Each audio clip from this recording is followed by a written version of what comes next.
Hello, everyone. I hope you're doing all right. Uh, there's a lot of big things going on back home for me, so it's all very interesting. So, during the first part of the semester, we went over different parts of the presentation speech, words and phrases and methods we can take advantage of to use and make our speech better.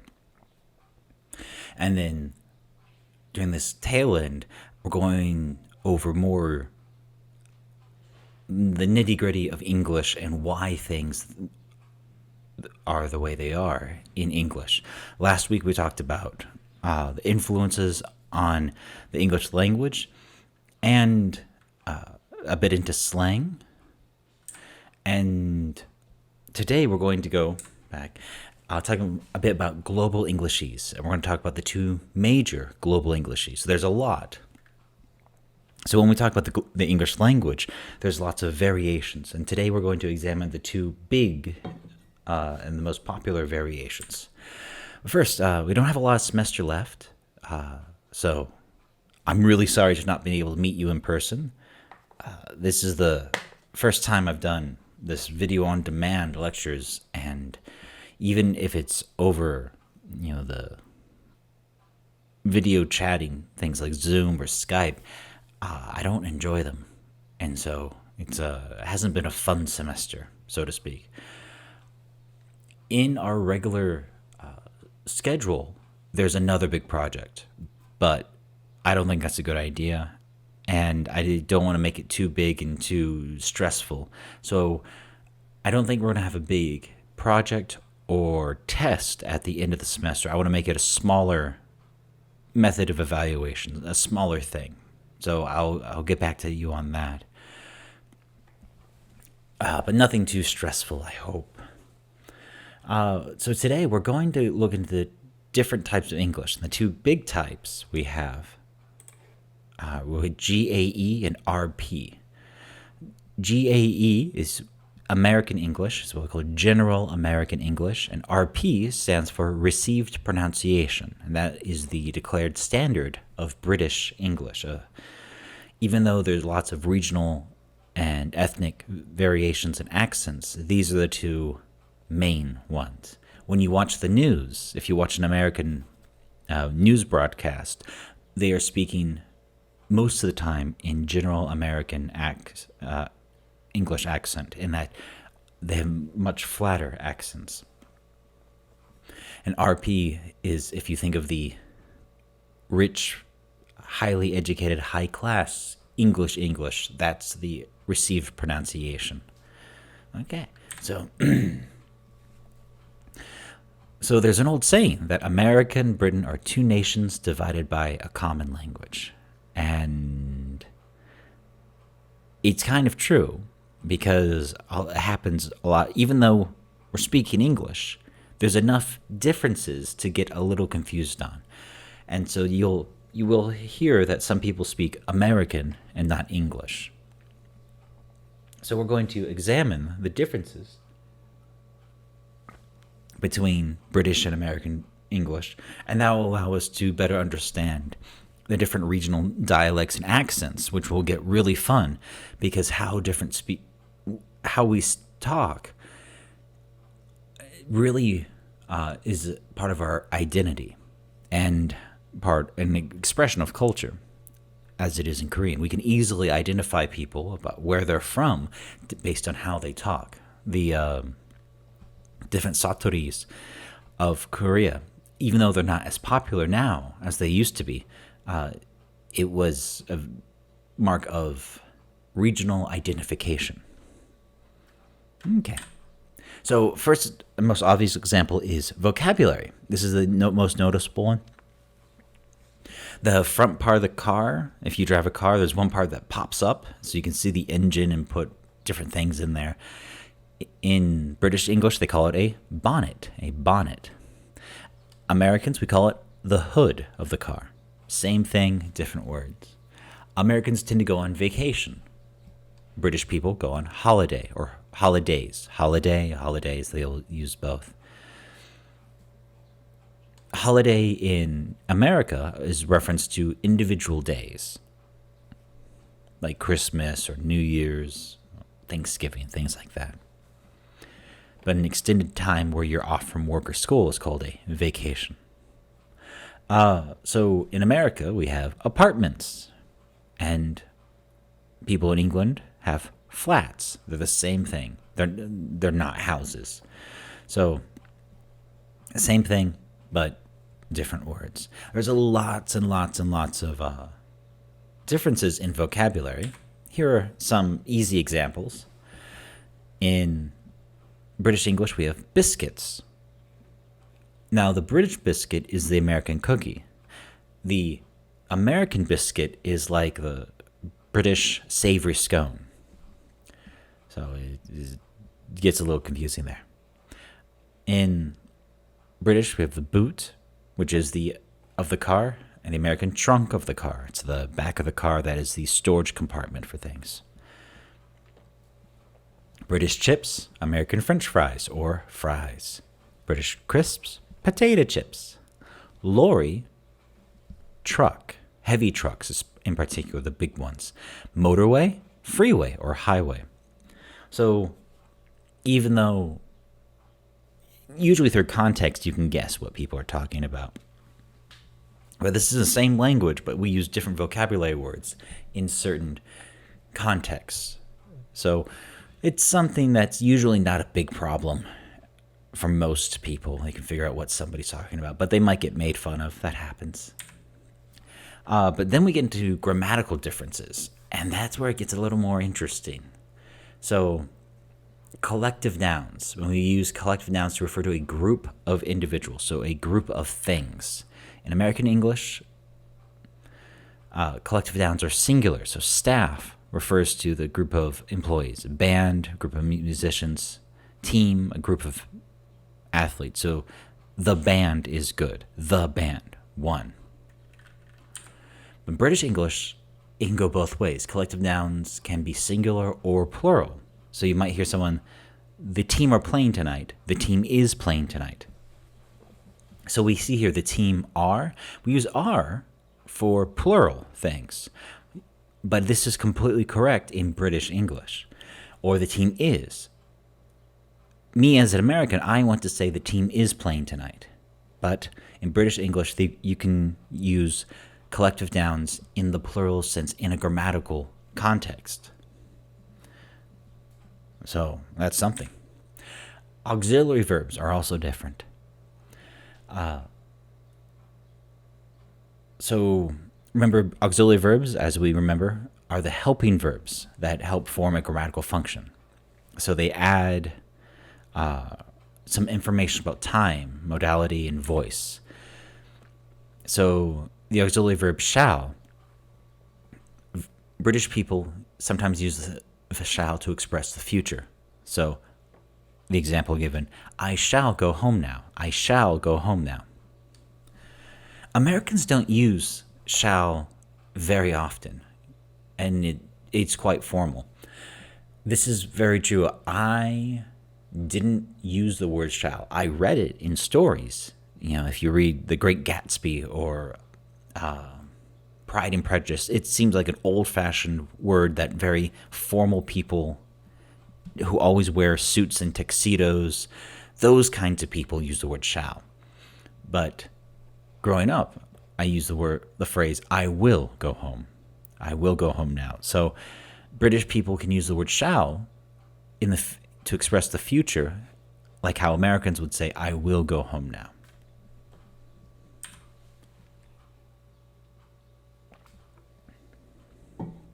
And in the question form, British people can also say, shall we go now? Shall we go? While Americans will most likely say, should we go now? So, meaning they're the same thing, but using a different auxiliary verb to express it. Shall we go for British and should we go for Americans? So, and also when Americans want to express a lack of obligation, so when you don't need to do something, we use the helping verb do with a negative not followed by need. You do not need to come to work today. You do not need to do this.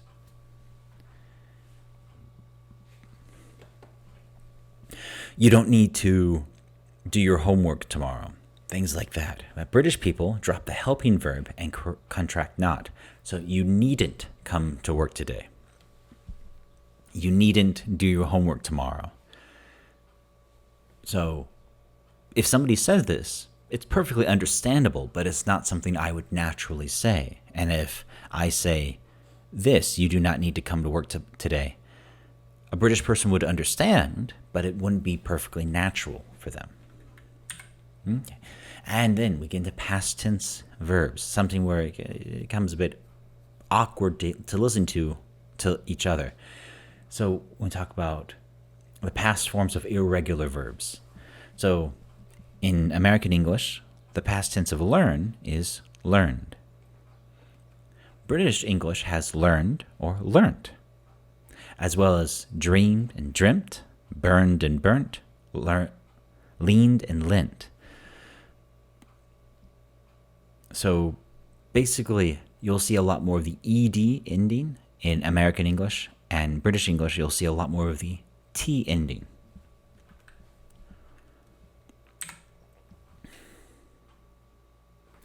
And then we get to the past participle forms. Americans, we tend to use the en ending for some irregular verbs. So, American like me might say, I've never gotten caught. We have gotten. Whereas British people would more likely say, I've never got caught.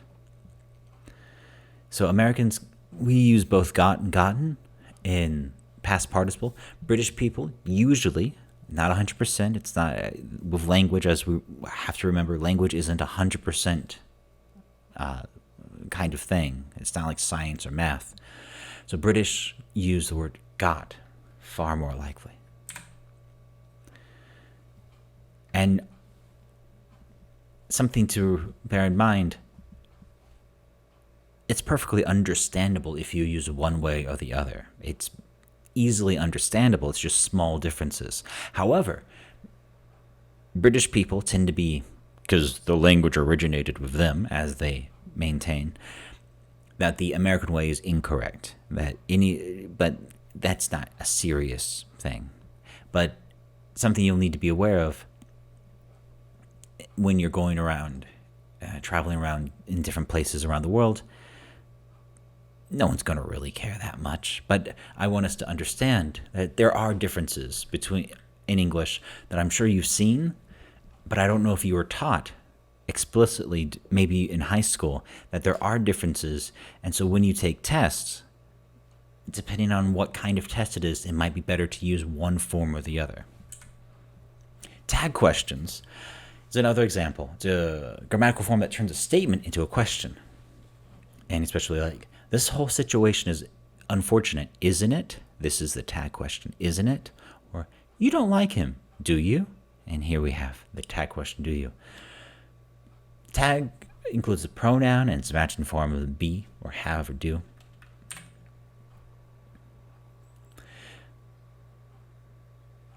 So tag questions are a way to encourage people to respond and agree with the speaker, trying to get someone to talk and usually agree with the person. American use tag questions, but British people really like tag questions. Something to be aware of. And this is the fun part, spelling. Lots of fun spelling differences between British and American English. This is one of the more obvious examples. There was a man named Noah Webster. He made a dictionary, and he was from America, and he wanted to codify English spelling. What that means is,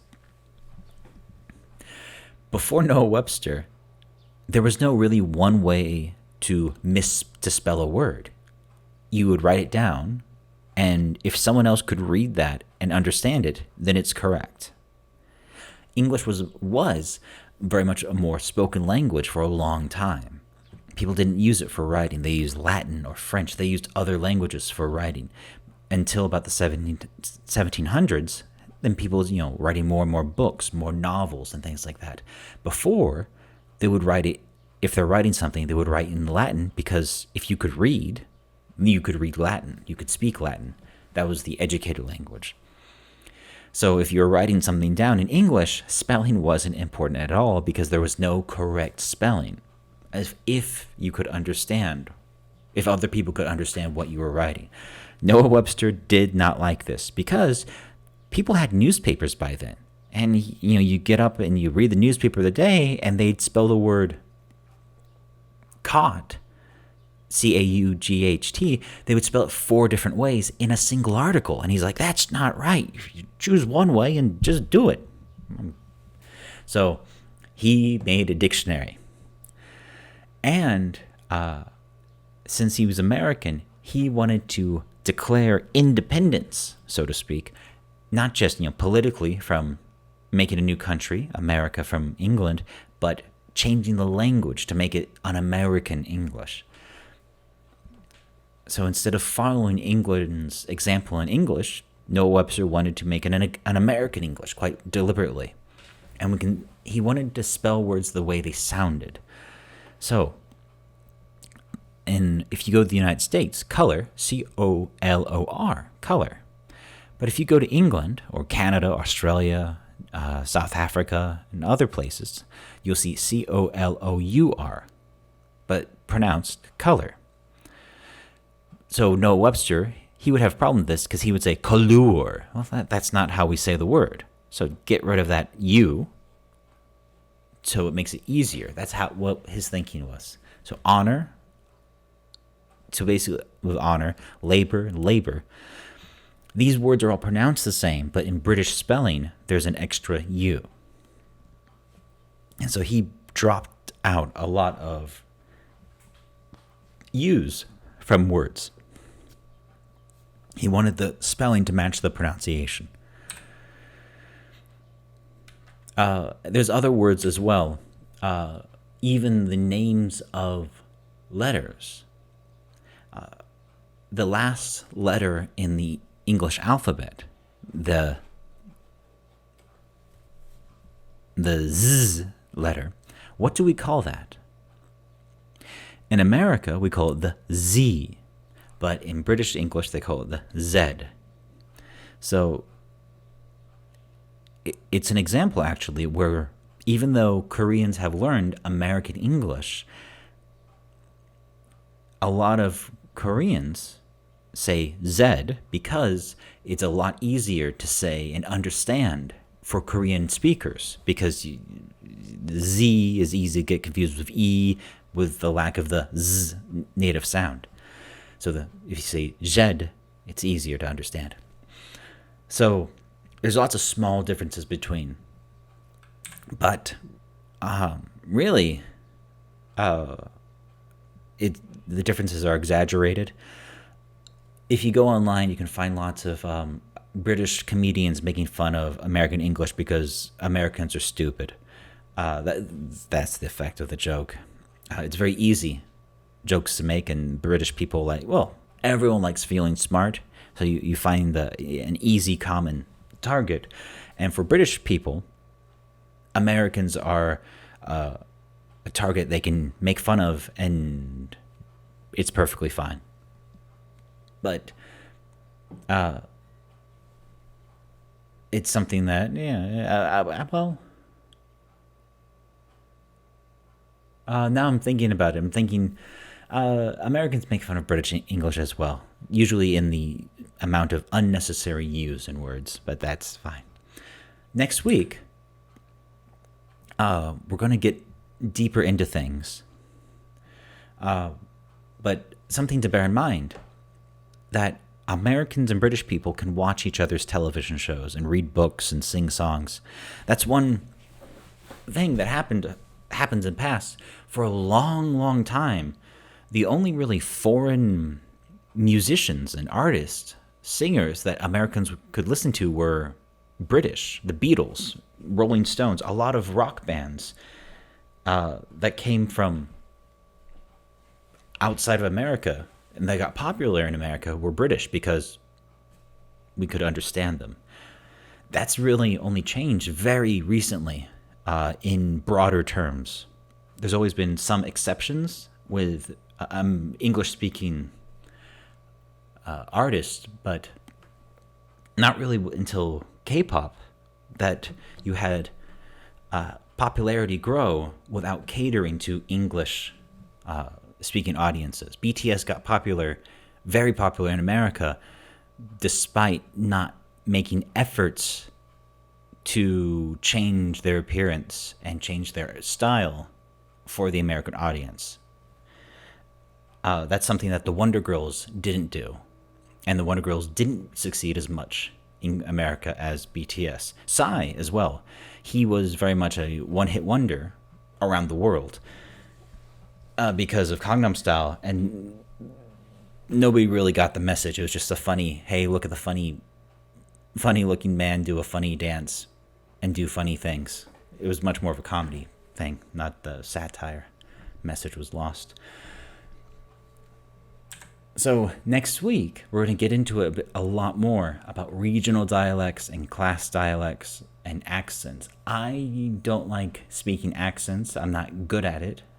And it can sound easily racist, so I'm not going to try. But we're going to get much more into pronunciation and how they're all these different kinds of accents of English that maybe you've heard, maybe you haven't heard. And it takes some practice to be able to understand them. For example, when I met a Scottish person for the first time, I couldn't understand them at all. And they were speaking English. I just could not understand a word of them, of what they were saying. So it's something that it helps to get practiced with. And that's what we'll get some exposure with throughout this time. For the rest of the semester, I don't want to overstress you. There's a lot of things going on. You'll have a lot of other final tests. So we're going to lighten our load in this class quite a bit. For the discussion questions, I want to keep those up because we've been really good with those. And I'm very, very happy to read your comments and discussion points. But I want to lessen your stress load as we get toward the end of the semester, especially since we can't do the final project, which I always had a fun time seeing, but it's too much work for you to do as an individual, so we'll think of some other thing to do. All right. I hope you have a good week, and if you have questions, please ask on the Q&A, and stay safe. Okay, thank you, and goodbye.